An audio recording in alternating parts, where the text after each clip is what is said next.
Amém. Glória e honra ao nome do Senhor Jesus Cristo. A Ele pertence todo o poder na igreja, no céu e na terra. Jesus, Ele é o Senhor. Amém. Hoje trazemos para a nossa meditação um dos salmos que é dos mais conhecidos, talvez com o Salmo 23 seja aquele que mais recebe a atenção dos crentes.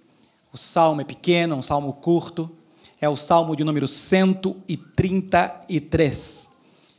Vamos aproveitar que hoje estamos na Santa Ceia, na comunhão, e vamos meditar rapidamente na passagem deste salmo. São apenas 3 versículos na palavra de Deus. Salmos de número 133, conhecido como a excelência do amor fraternal. Amém? Este salmo tem subtítulo como Cântico dos Degraus, Cântico de Davi.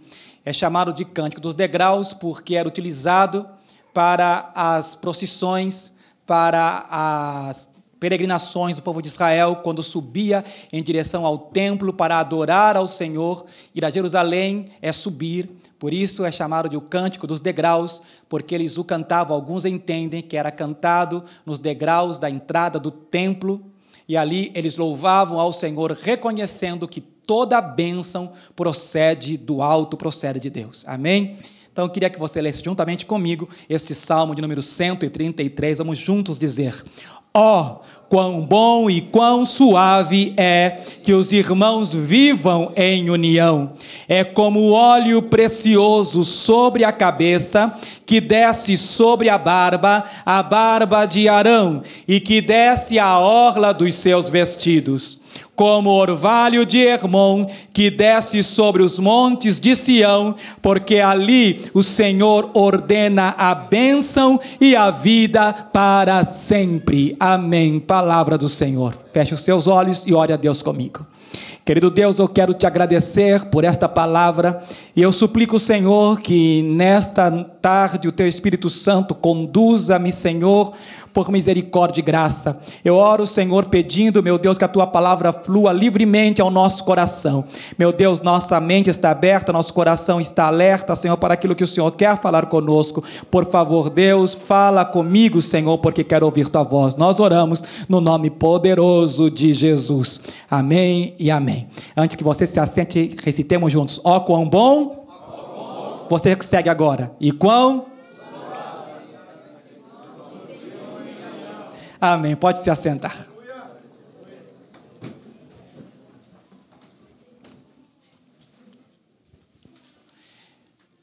Em nossa Bíblia de língua portuguesa, este salmo soa como uma exclamação, como um ponto alto de admiração. Oh, quão bom e quão suave é que os irmãos vivam em união. Eu me lembro, uma certa vez, que entrando em uma loja de uma senhora judia, ao entrar na loja, comecei a entabular uma conversa com ela. E conversando, lhe fiz uma pergunta: por que é que o povo de Deus, o povo judeu, o povo de Israel, é um povo tão próspero? E ela olhou para mim, sorriu e disse: vou lhe contar o nosso segredo. É que nós somos um povo unido. A nossa união nos leva à prosperidade. E segui conversando com ela algumas vezes, sempre passava por ali, e ela me ensinou uma canção, porque, na verdade, este texto que nós temos hoje, na verdade, não era apenas uma composição literária. Esse texto era, em verdade, uma composição musical. E como música, ele foi feito para ser cantado. Certamente que, pelos séculos, a melodia se perdeu, mas os judeus atuais trouxeram no seu folclore uma melodia para esta canção. E ela me ensinou em algo mais ou menos assim: Hine ma tov manaim shevet achim gam yachad. Hine ma tov manaim shevet achim gam yachad. הנה מה טוב שבת אחים גם יחד. הנה מה טוב שבת אחים גם יחד. Inema tovilmanain, sheveta hengamiaha. Inema tovilmanain, sheveta hengamiaha. A última palavra deste cântico, Yahad, é uma palavra de difícil tradução para aqueles que estão na cabine, traduzindo o que eu estou dizendo agora. Cada palavra, cada expressão, nem sempre é fácil de traduzir. Quando nós traduzimos este texto, quão bom e quão suave é que os irmãos vivam em união, viver em união é uma expressão para uma única palavra. A palavra Yahad é a palavra que significa unidade.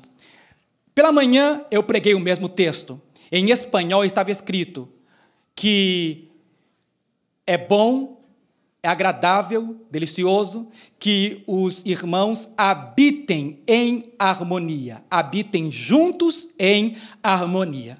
Portanto, esta palavra, Echad, significa unidade e, ao mesmo tempo, viver juntos, ao mesmo tempo, harmonia. E eu comparo esta mesma harmonia com a questão musical, porque a harmonia faz parte da música. E aqueles que tocam instrumentos sabem, quem toca um violão, uma guitarra, sabe disso, que são 6 cordas, cordas finas, médias e grossas, são cordas diferentes. Embora elas sejam diferentes, juntas, quando bem tocadas, elas formam uma harmonia. Um piano teria no máximo umas 88 teclas, e elas são negras, e temos também as teclas brancas, 58 delas, e essas teclas harmoniosamente tocadas formam acordes. Embora elas estejam unidas, ali os sustenidos, e aquelas da harmonia, as brancas, quando você está com essas teclas ali, se você tocar juntas, sem acorde, elas ficam feias. Mas se você tocá-las harmoniosamente, fará uma grande diferença. O que é que isso nos diz? Nos diz, irmãos queridos, que para que haja união, é necessário que tenhamos harmonia. E esta harmonia se faz pela diferença. Podemos ser diferentes. Eu posso ser diferente de você e você de mim. Podemos ter diferentes temperamentos, diferentes formas de pensar, mas ainda assim estamos unidos, porque foi o Senhor que nos uniu. A palavra Yahad, esta palavra significa união, significa algo também que é indivisível, algo que não se pode romper. Olha que interessante, irmãos. Esta unidade não se pode quebrar, não dá para dividir a igreja. Nós podemos dividirmos em cultos, podemos dividirmos por línguas, podemos dividirmos por células, podemos dividir por departamentos, mas ainda que sejamos separados por um momento, estamos sempre unidos pelo propósito de ganhar esta cidade para o Senhor Jesus Cristo. Quando nós paramos para pensar, ele diz, como é bom, como é suave que os irmãos vivam em união. Por que ele diz que os irmãos vivem em união? Ele está falando de irmandade. Ora, irmãos, quem escreve esse salmo é Davi. Davi sabia como era difícil viver, habitar, conviver com irmãos. Ele sabia da dificuldade. Ele mesmo passou por vários problemas. Por exemplo, quando Samuel chega à casa de Jessé para escolher quem haveria de ser o rei de Israel, o futuro rei, Eliabe aparece como o primeiro pretendente. E o Senhor disse, não é este quem eu tenho escolhido. Depois Abinadab, depois Samá, passam 7 irmãos, são 7 irmãos de Davi, e nenhum deles era o jovenzinho que estava pastando no campo, era esse que Deus havia escolhido. Mais adiante, no tempo, quando a batalha vai acontecer com o gigante Golias, é Davi que vai chegar no campo e vai confrontar o gigante, e Eliabe, o mais velho, diz, sim, você veio aqui, porque bem eu conheço a presunção e a maldade do teu coração. Vieste aqui para ver a peleja e abandonaste as ovelhas. Eliabe tinha ciúmes de Davi. Era difícil a convivência com os irmãos, mas mesmo assim, ele nunca deixou de amar os irmãos. Muitas vezes a convivência é difícil manter a harmonia e a unidade no lar. E é tão difícil, é tão, na verdade, péssimo, quando num lar não há paz, quando num lar não há harmonia, ao contrário, há gritaria, há confrontos, há brigas, há discussões. Não deveria ser assim no lar de um cristão. Quão bom e quão suave é que os irmãos vivam em união. Quando esta união, Yahat, se faz, quando isso se faz, irmãos, acontecem duas coisas. Nós temos nesse salmo duas comparações bem importantes. Elas são importantíssimas para nós como igreja. Se nós entendemos, irmãos, que quando estamos unidos, nós podemos vencer para a glória e a honra do nome do Senhor Jesus. Um certo fazendeiro tinha alguns filhos, mas esses filhos vinham sempre discutindo uns com os outros, e ninguém queria fazer o trabalho do campo, e o pai, muito preocupado, foi visitar os filhos, e quando chegou ali, viu que eles estavam brigando de novo, e chateado que estava o pai, disse aos filhos: quero que cada um agora busque uma vara, e os filhos logo pensaram: pronto, vamos apanhar do nosso pai, mas pega uma vara forte, disse, porque eu quero ensinar uma lição para vocês. E cada qual foi no campo, ali mesmo, recolheu um pedaço de vara. Colocaram-se em fila os filhos: me dá a sua vara. O irmão mais velho: dá a sua vara também, você e você, sua vara. Pegou as varas, uniu as varas, colocou uma junto da outra, segurou na mão e disse: qual de vocês aí é o mais forte, o mais briguento? E chamou o mais velho dele e disse: vem cá, quebra isso aqui agora, eu quero que você quebre. E o rapaz pegou, tentava quebrar, mas não dava porque as varas eram grossas.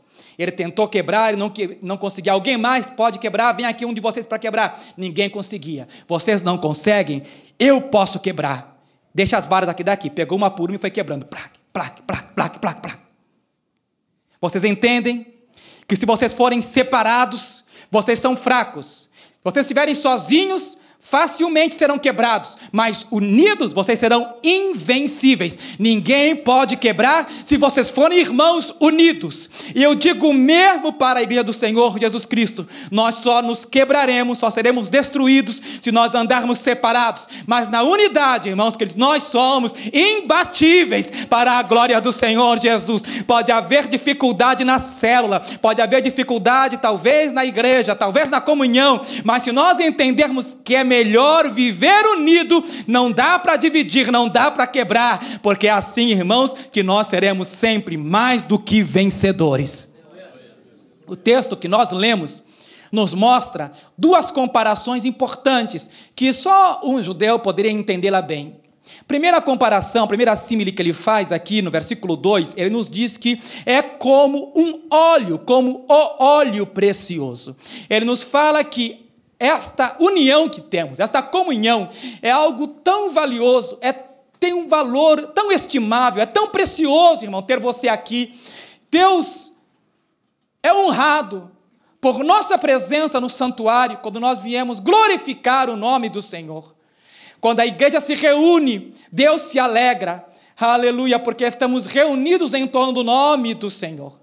Quando a igreja se reúne, eu sei que o diabo, irmãos, quer roubar a nossa comunhão, mas é como um óleo precioso. Ele diz que este óleo é precioso, que desce sobre a cabeça, desce sobre a barba de Arão, e desce até a orla dos seus vestidos.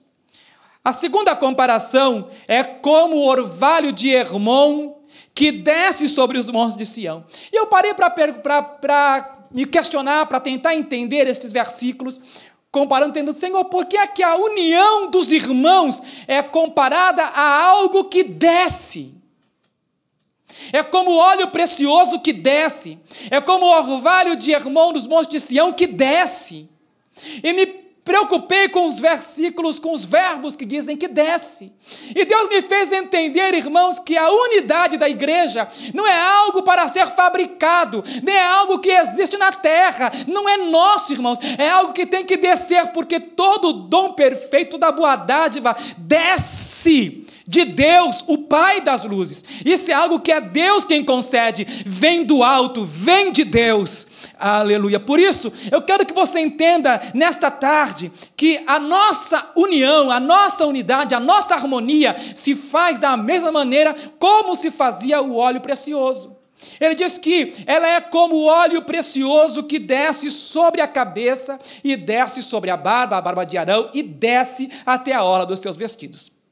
Esta unidade, irmãos, ela é o mesmo que a consagração dos sacerdotes levitas.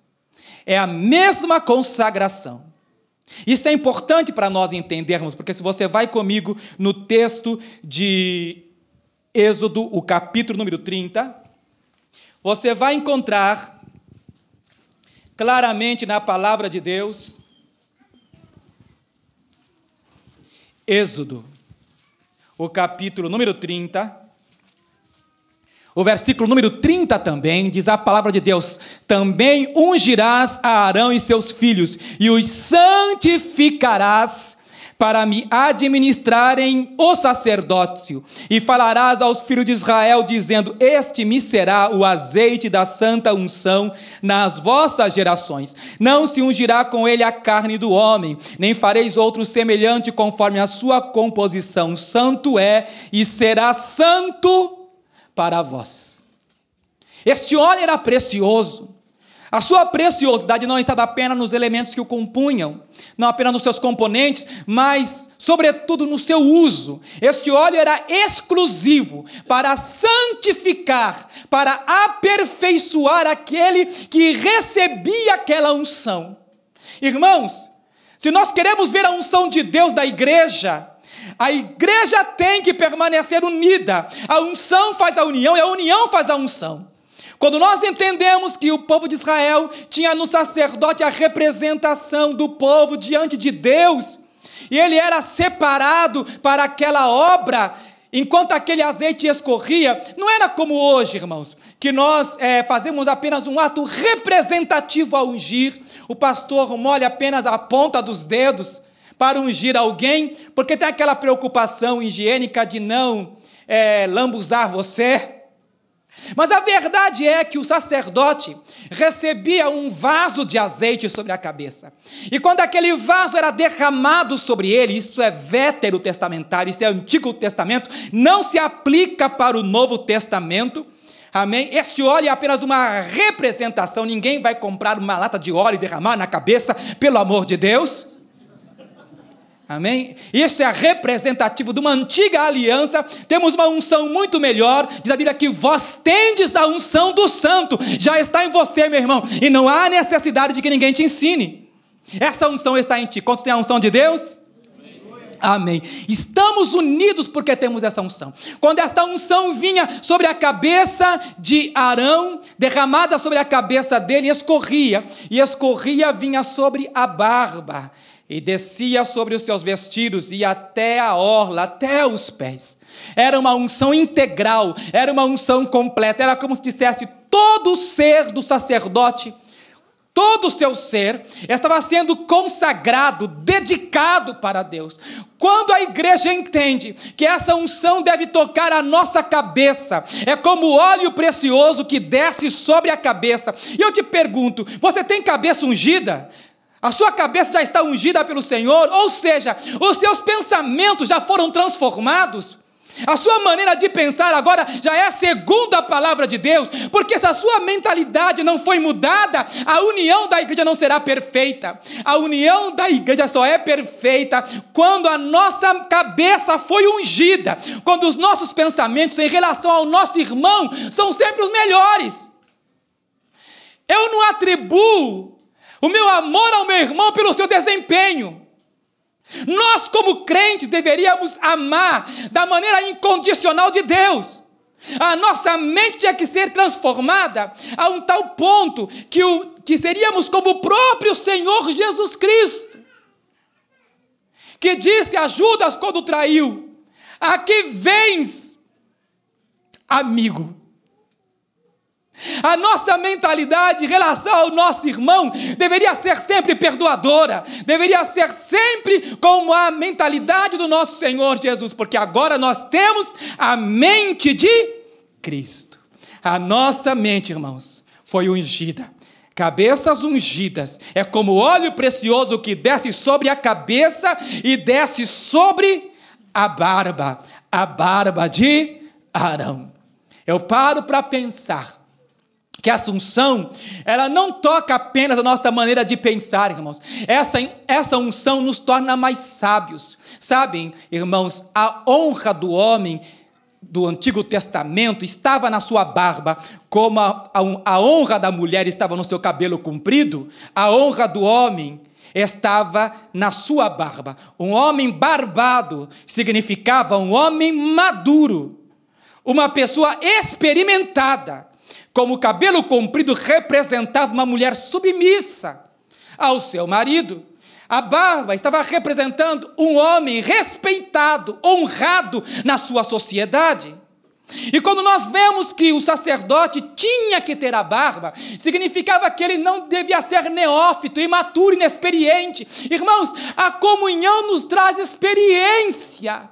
Quantas vezes você já pensou em desistir? Não dá para continuar convivendo com esse irmão. Não é difícil a comunhão nessa célula, mas de repente você entendeu porque a unção que está em você, o Espírito Santo te disse, não, persevera, continua, você não vai sair, porque eu tenho algo contigo com eles, é com eles mesmo, e você resolve permanecer. E sabe de uma coisa? Talvez a pessoa não mude, mas você mudou, e se você mudou, a obra de Deus foi feita em você, e isso é maravilhoso. Oh, quão bom e quão suave é que os irmãos vivam em união. Eu não estou lá por causa do meu irmão, eu estou lá apesar dele, e porque apesar dele, eu estou com ele. Aleluia. A causa pela qual estamos unidos, irmãos, é a unção que veio sobre a nossa cabeça e nos deu maturidade ao chegar à nossa barba. Quantos têm maturidade no Senhor? Amém. Louvado seja o nome do Senhor Jesus. Mas esta unção, ela não vem apenas para mudar nossa forma de pensar, para nos levar a uma madurez, mas ela vem para descer por todo o nosso corpo, até a orla dos nossos vestidos, o que fala de uma santificação completa. Irmãos, eu paro para pensar, você conhece a história, Jesus está caminhando, e de repente aquela mulher toca na orla dos vestidos de Jesus, ele está de costas para ela, mas ela o toca, e quando ela o toca, ela é curada. Isso nos fala, irmãos, de uma unção integral, que não importa onde você está, o que você está fazendo, esta unção te acompanha, essa unção vai contigo. Onde está o crente? Aí está a unção de Deus. Por quê? Porque você é um sacerdote para a glória do Senhor. Por muitos anos quiseram roubar da igreja, ainda querem roubar da igreja, o sentido de que a igreja é o povo sacerdotal. Aleluia, que nós somos separados para sermos reis e sacerdotes.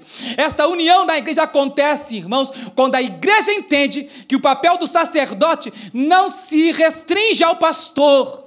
O pastor não é o sacerdote, ele é um dos sacerdotes. Quando a igreja, o povo sacerdotal de Deus se levanta para orar, irmãos queridos, estamos representando o enfermo, estamos representando o aflito, estamos representando o oprimido, estamos representando o endemoniado na presença de Deus. Quando a igreja se levanta nessa unção para orar, para interceder, o endemoniado é liberto, o enfermo é curado, aleluia, as depressões vão embora, porque estamos debaixo da unção de Deus, e essa unção é o nosso respaldo. É como óleo precioso que desce sobre a cabeça, desce sobre a barba e desce até a orla dos seus vestidos. Essa unção é tão importante, igreja, que ele compara geograficamente. Ele diz que esta unção, a segunda comparação é como o orvalho de Hermon, que desce sobre os montes de Sião, porque ali o Senhor ordena duas coisas, aleluia, pelo sacerdócio a bênção, e pelo orvalho a vida para sempre. E eu entendo isso, irmãos, a bênção era decretada pelo sacerdote. Era o sacerdote que trazia a bênção, era Arão quem trazia a bênção para o povo. Agora, a vida, a prosperidade, a saúde, era garantida pelo Monte Hermon. Toda a Palestina, irmãos, depende quase que exclusivamente de algo tão insignificante que quase não dá para acreditar. Quantos aqui já sentiram o frescor da noite? Todos nós. Às vezes, ainda nessa sexta-feira, na vigília, estava chuviscando, e nós podíamos sentir levemente o orvalho da noite caindo sobre a nossa cabeça. E esse simples orvalho, caindo sobre o Monte Hermon, que é o ponto culminante daquela região toda, é o monte mais alto, 1.820 metros, é o mais alto. Ele é alto o suficiente para ter constantemente no seu cume uma touca de neve, e essa neve, ela é conservada, preservada pela quantidade de orvalho da noite que cai ali. E eu paro para pensar, irmão, se aquele orvalho forma aquela neve, chega o dia, o sol derrete aquela neve, a neve vai escorrendo, vai formando um pequeno filete que sai do Hermon e vem descendo. E ela desce, e quando ela desce, ela forma uma pequena fonte, aquela fonte forma um riacho, aquele riacho forma um rio, aquele rio vai correndo e por onde aquele rio passa vai trazendo vida, vai trazendo verde para toda a planície do Jordão. É o rio Jordão que nasce ali daquele orvalho e chega até o monte de Sião, onde está o templo de Deus. E eu paro para pensar, irmãos, que aquilo que é tão belo, toda a vida da Palestina depende de uma coisa simples e pequena como o orvalho. Se não há orvalho, não há peixe no Rio Jordão, não há peixe no Mar da Galileia. Se não há orvalho, não há lavoura, não há colheita. Irmãos queridos, eu fico pensando, talvez falte para a igreja o orvalho, talvez falte gotejar a doutrina do Senhor como orvalho, talvez falte para nós entendermos que a bênção advém, a vida da igreja advém das pequenas coisas. Talvez você pense que a vida advenha das grandes coisas. Talvez se nós tivéssemos aqui um grande homem usado grandemente, irmãos, já temos o grande homem, e esse grande homem está entre nós em espírito e verdade. Ele é o Senhor Jesus Cristo, aleluia, que está presente aqui, pronto para curar, pronto para resolver o seu problema, aleluia. Mas tudo começa pelas coisas mais simples. Eu quero relembrar para você que tudo, a vida depende de coisas simples. Quer ver um exemplo das coisas simples que acontecem? Talvez Deus queira curar alguém e Ele te diz uma coisa muito simples: vai até o hospital e ora por tal pessoa. Mas você, amanhã eu vou, ou talvez, mais tarde, Deus manda outro. Era uma simples coisa, era um orvalho da noite, era como o orvalho de Hermon. Talvez se você tivesse obedecido uma ação tão simples quanto essa, de impor a mão para o enfermo, quem sabe aquele enfermo seria curado, e ao ser curado, quem sabe uma família seria salva, e quem sabe uma família sendo salva, uma transformação total pudesse acontecer no meio de uma comunidade. Nós não sabemos que um pequeno gesto pode fazer grande diferença. Quem sabe um pequeno gesto, um pequeno orvalho, talvez um entregar de um folhetinho para um japonês pode fazer uma grande diferença. Talvez, jovens queridos, todas as quartas-feiras, quando vocês estão na estação, entregando folhetinho para pessoas indiferentes, quem sabe alguém pode pegar aquele folheto no outro dia, abrir, tirá-lo da bolsa, olhar, ler e acreditar e entender, sim, eu preciso de Jesus. Quem sabe quantas vidas já foram salvas do suicídio por ler apenas um folhetinho que alguém, talvez com dúvida, talvez com temor, com receio, entregou, mas aquela pessoa recebeu o folheto e no tempo certo ele vai produzir o seu fruto. É um pequeno orvalho que faz uma grande diferença para a glória do Senhor, para a glória de Jesus. Se você entendeu isso, se você entende que a bênção e a vida são ordenadas da união, isso fará uma grande diferença. Quantos querem isso para a igreja? Eu quero a bênção e a vida para sempre. Então fiquem em pé comigo, nós vamos orar ao Senhor e pedir a bênção de Deus. Eu quero convidar os jovens aqui adiante, por favor, que venham tocar.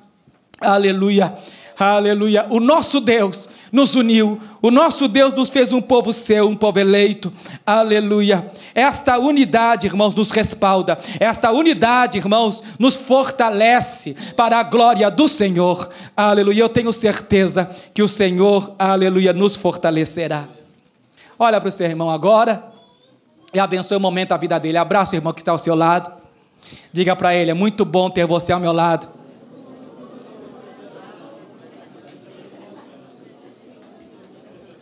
Oh, quão bom e quão suave é que os irmãos vivam em união. Aleluia. Louvado seja o nome do Senhor nosso Deus. O nosso Deus é grande. Aleluia. Esse Deus grande, irmão, se deleita nas pequenas coisas. Nós vamos louvar o Senhor nesta hora. Vamos cantar para o Senhor. Grande é o Senhor e muito digno de louvor. Mas nós vamos cantá-lo desta vez em japonês. Você vai louvar ao Senhor. Se você ainda não sabe a letra, vai aprendê-la hoje, amém? Louvado seja Deus. Pode louvar, queridos.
Comece agora a orar por seu irmão, amém?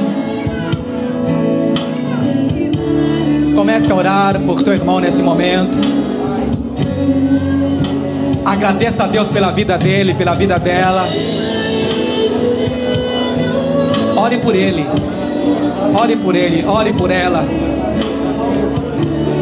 Pai, nós agradecemos, Senhor, pela comunhão desta igreja. Nós louvamos o Teu nome, Senhor, por estarmos, Senhor, reunidos, Senhor, num só Espírito, Senhor, louvando e engrandecendo o Teu nome. Nós rogamos, meu Pai, que nesta tarde, Senhor, o Teu Espírito Santo nos envolva, Senhor. Obrigado, Deus, pela união desta igreja, Pai. Obrigado, Senhor, meu Deus, porque em Cristo Jesus o Senhor nos tem feito um só corpo, aleluia, unidos, Senhor, num só propósito, para louvar e engrandecer o Seu nome maravilhoso. Da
Aleluia. Oh, inarokame dakara anata da kegato ano. Oh, inarokame dakara kegato ano. Oh, inarokame dakara. Aleluia. Louvado seja o nome do Senhor.